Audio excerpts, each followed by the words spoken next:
Hi, everyone, and welcome. My name is Malva Kasowski. I am the host of the International Parenting Summit series. I've got a whole series of topics that I invited wonderful, experienced, and full of wisdom experts to come and join me and share their nuggets of knowledge. This month's topic is nurturing relationships through the thick and thin. We have been through a major change in the reality that families have with the pandemic that had taken place last year, and we sometimes get the bad mouth aftertaste of it being possible now.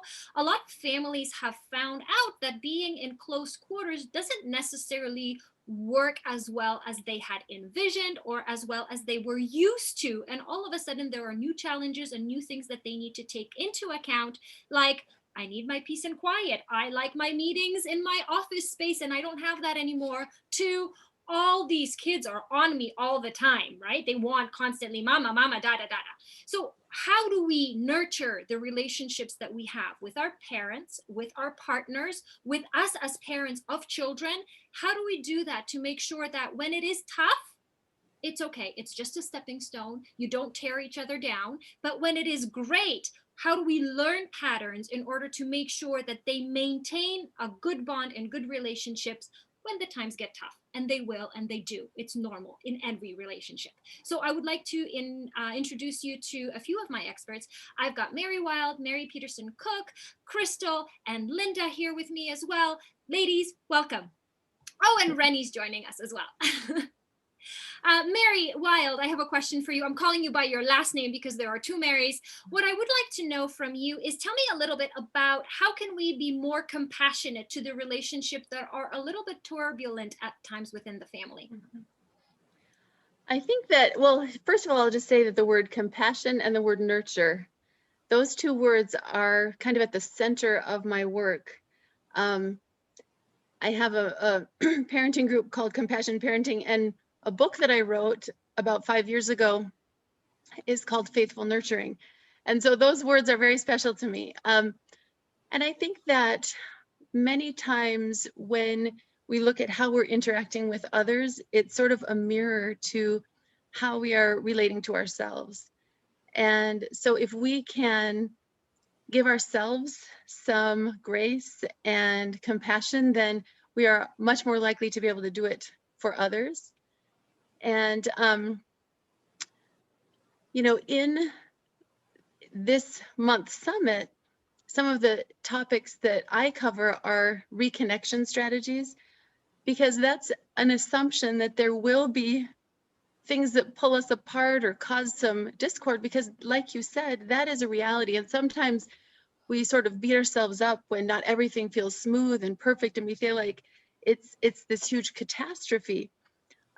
But in reality, that is like the ebb and flow of relationships, when you have individuals with their own needs and wishes. And so I just hope that we can give ourselves compassion in those moments, and that we can look to different ways to reconnect and not beat ourselves up when those connections get thin. Right. I agree with you 100%. And what you mentioned is like give yourself some compassion. Whenever we do get into an argument and let's say it's a little bit thin or it's on ice when it comes to the relationship, we have the tendency to beat ourselves up instead of finding a way to build the relationship and ourselves up. Right? So there's a difference between a play in words. Mary Peterson Cook, can you tell me a little bit about what is your take on nurturing relationships through the thick and thin within the family?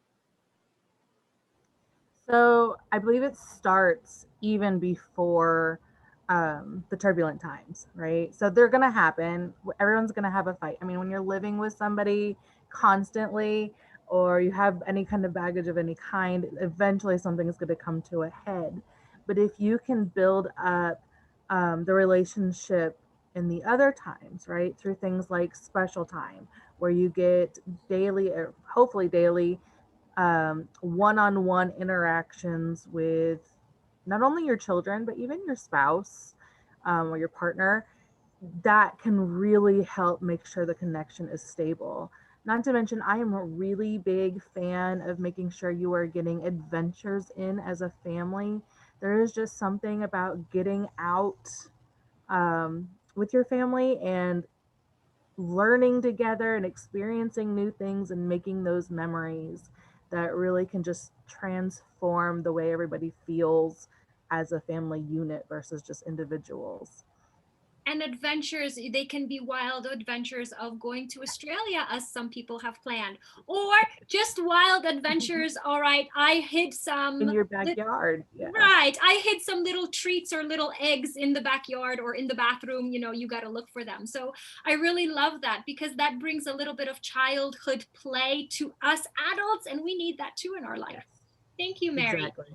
What about you, Linda? What's your take on nurturing relationships, especially with young ones? Because those of you who know Linda, she specializes with young little titty babies, which give me baby fever just talking with her. I've got 3 kids, so that's a bad thing. So, Linda, tell me a little bit, what's it like to nurture these relationships when your kids are so small? Yes, and Malva, thank you. I think it's really important that we focus on, at this point, COVID, because the pandemic, we don't really know when it's going to end. So even though it's settling in some countries, it's still opening up in newer countries or other countries. So it's so relevant, like the two Marys have mentioned, to focus on nurturing yourself. Filling your own cup up first is perfect, because even though there's no perfect parenting, but just turning in to make sure that you are nurturing yourself first and being aware of what your triggers are and also what your partner's triggers are, so that we have this awareness beforehand. And then when it comes to those moments where it just blows up, through the thick, then, just taking that moment, stepping back, having a cue to take your time out, and then focusing on, this is a rupture. How are we going to repair this? And having an idea of how we can repair, because infants hear everything. They know, they feel through their senses. So babies, and even in utero, they're picking up through their senses. So it's very important to use language and communicate with them that everything's okay. Mummy and Daddy have just had some big feelings that we needed to share. We're working on it, but you're safe and we love you. I have had a conversation with my husband a month or 2 ago when we were really having a passionate conversation. We were not arguing, but I just couldn't understand how something was happening. And, my husband was doing, I'm like, I know it doesn't make sense. And all of a sudden we had big emotions. They weren't directed to each other, but just the topic. And all of a sudden, my preteen, so a child that is old enough to understand and comprehend the words that we're saying, he came to us and said, Mom, Dad, are you arguing? I've never heard you argue. And we're like, no, baby, we're just passionately talking about a subject that has nothing to do with our family. And he understood the words. There was no language barrier. And yet one of his questions was, are you getting a divorce? And I'm like, no, baby, where did you get that from? It's like, well, my friend's family is getting divorced because he said they were arguing. So I was wondering if because you're talking about work-related stuff, you're arguing. I'm like, no, we were just talking about science. How can there be such a big difference? And for children, even as old as 11, 12, they still sense. Yes, yeah. Even if they're not hearing the exact words that you're saying, Right. from a baby right up to any age, really, we just hear a tone of voice, or we hear loud bangs and we start to get fearful. So, and children's minds and babies' minds will just sort of vibrate with that energy and that negative energy until we can level it out for them and help them, let them know that everything's okay, that they're safe. And, we'll just keep moving on. What can we do next? Let's move to a play or humor or something else. Yeah. I really like that. Thank you, Linda, for sharing. Rennie, You're hi, how welcome. are you?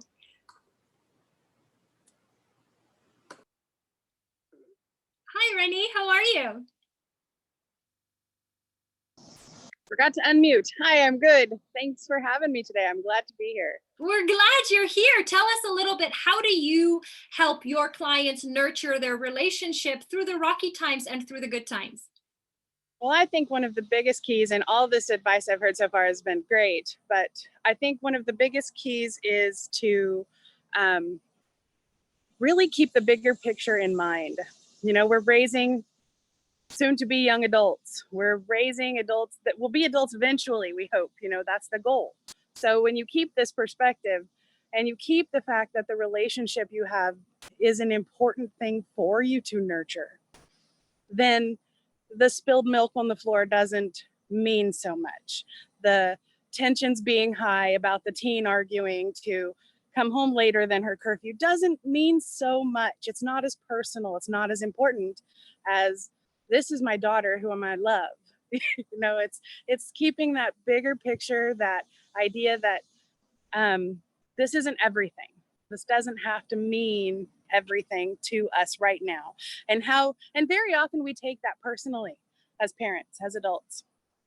And it doesn't have to be personal.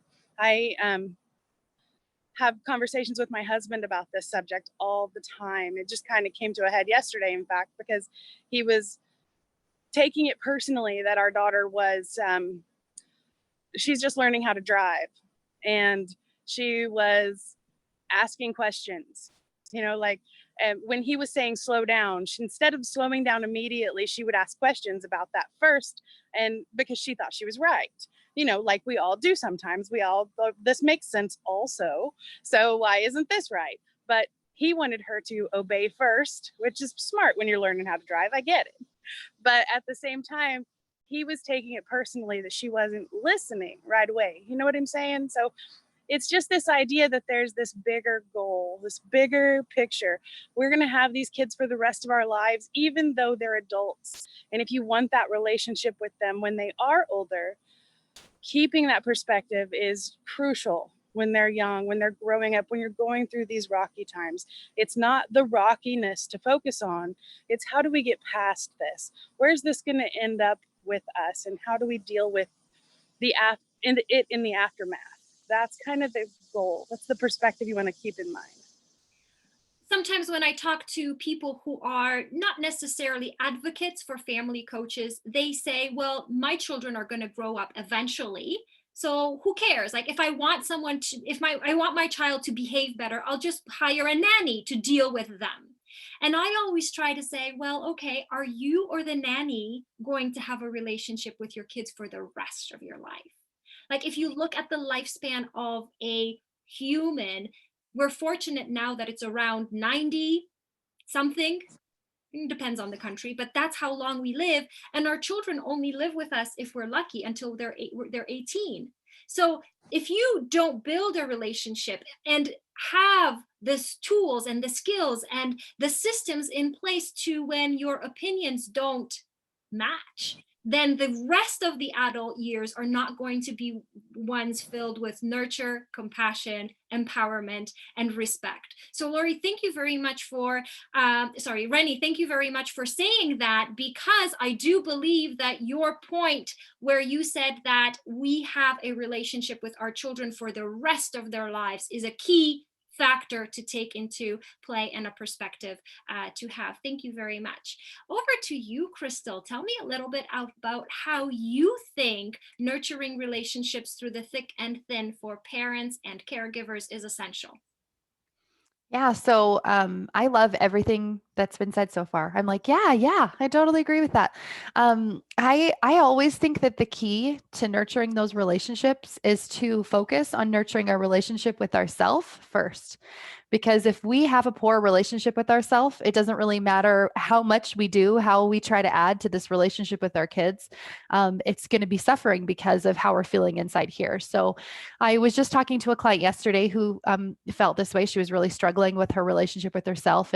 And whenever I talked about how she felt about herself, she used other people. She's like, well, my neighbor thinks this and my friends like me and my kids. And, instead of her, well, what do you think about you? And a lot of it was really negative. Like we all have the negative inner talk of like, I'm not doing a good enough job. I'm ruining my child. It's already too late. There's nothing I can do now.